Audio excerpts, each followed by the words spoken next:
So great transition here as we begin our first topic. Obviously, not the most funny or fun topic in the world. We're gonna get to all the things that happened in sports or that's happening in sports over the weekend.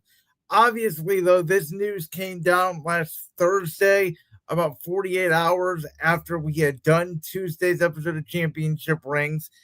And I said it today on Brandon's World.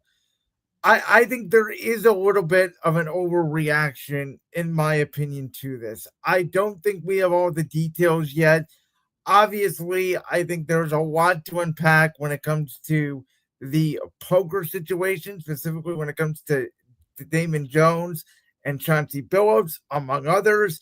There seems like it's a little bit of a separate issue, though connected to the Terry Rozier issue when it comes to him betting on unders.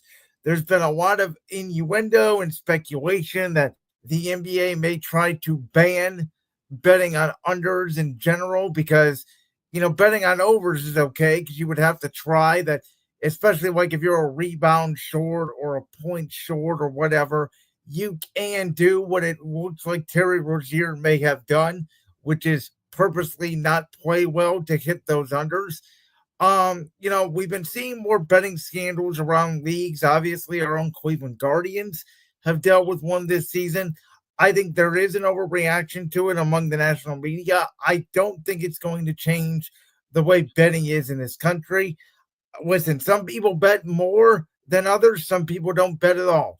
I have been I don't want to say gambling expert, but I am certainly more involved in the betting aspect, if you will, of sports than Josh. And I respect everybody's take on it. To me, it is on you as a person to know what you can risk. There is a reason why there is the little disclaimer at the end of every ad about betting, about the hotline. And I don't think there should be a seismic shift in how we view sports because this is the new era we live in. And I think it's quite frankly dumb on these individual parts to think they're going to get away with it because you just simply aren't. I think that there is an aspect of obviously the NBA is trying to maintain integrity of the game, especially with the Terry Rozier situation, because it looks terrible. That's why the league gets all these reminders and these rules in place that you cannot bet on your own sport. But at the end of the day, whether the punishment's going to be severe or whether there's not a punishment at all, I don't think we know enough details yet to know. And I think the world is just going to move on to status quo. But that's enough for me. I'm going to let Josh take the floor. So I don't have all the details to really comment on everything. I personally don't gamble, though I do pay attention to the plus minus in terms of like the spread. So like I was looking at the Browns Patriots game, for example, last week, and I thought it was interesting that New England was favored by 6.5. Like that's how I look at it, is not the gambling aspect as much as I do the plus minus side of the equation. Because for me, gambling just doesn't really do anything for me. I want to just be able to enjoy it. And in my opinion, if you're gambling on it, it takes a little bit of the enjoyment out of the game because you're like, I want this to happen, and maybe others have various opinions. I get it, but it's like if, for example, Jared Allen doesn't get 10 rebounds in a game and you lose the bet, you might not enjoy the Cavs game as much, for example. That's how I view it. But my biggest takeaway from this is the Chauncey Billups part of the equation. And here's why. You are a finals MVP.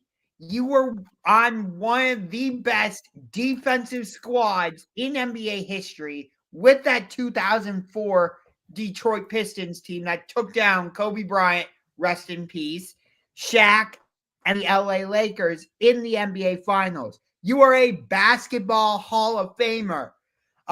You hit some of the clutchest shots in NBA history. There's a reason he got the nickname Mr. Big Shot.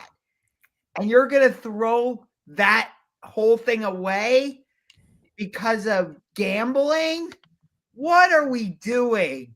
So the Chauncey Billups part of the equation is bigger for me than Terry Rozier, just because, again, Chauncey Billups won Finals MVP. He was a huge part of the reason why the Pistons took down the Lakers in that 04 NBA Finals.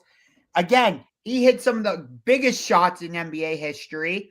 There's, like I said, there's a reason he got called Mr. Big Shot. Basketball Hall of Famer. Current head coach of the Portland Trailblazers. Whereas Terry Rozier, he had a nice stint with the Boston Celtics, had a few good moments, but nothing crazy.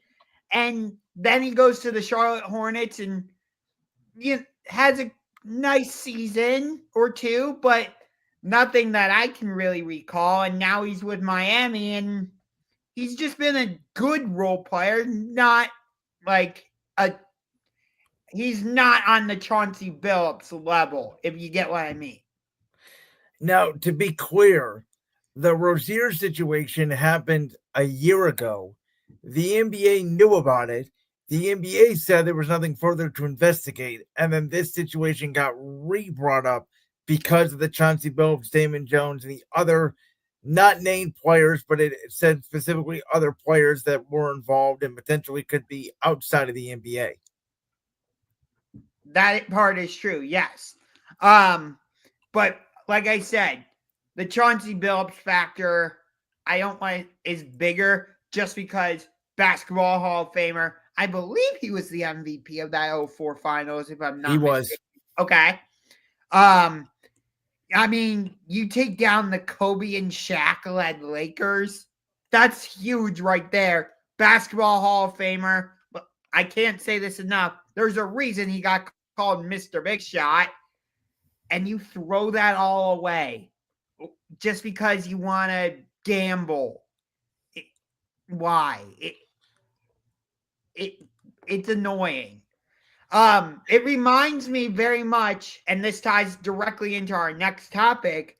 I get that it's not the same situation, so I'm not trying to compare them, but this whole thing reminds me of what happened with Shohei Ohtani and his translator.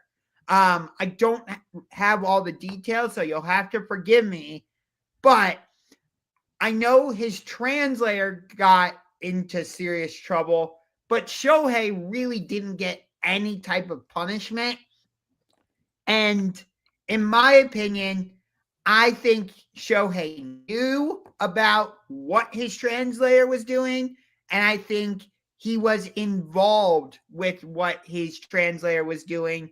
So in my opinion, Shohei should have been suspended for the entire season. Of course, Major League Baseball wasn't going to do that because he is their unicorn and everybody wants to watch him, which I understand. But even for your biggest player, if he was involved in serious in this type of stuff his translator was doing, I think he should have been suspended. So the MLB came out and the court came out in that situation and basically has said Shohei Ohtani did not know anything about what was going on. You remember that situation was different because they were going into Ohtani's bank account without him allegedly knowing. And as of right now, the MLB has said Ohtani is completely clear. And I don't believe that.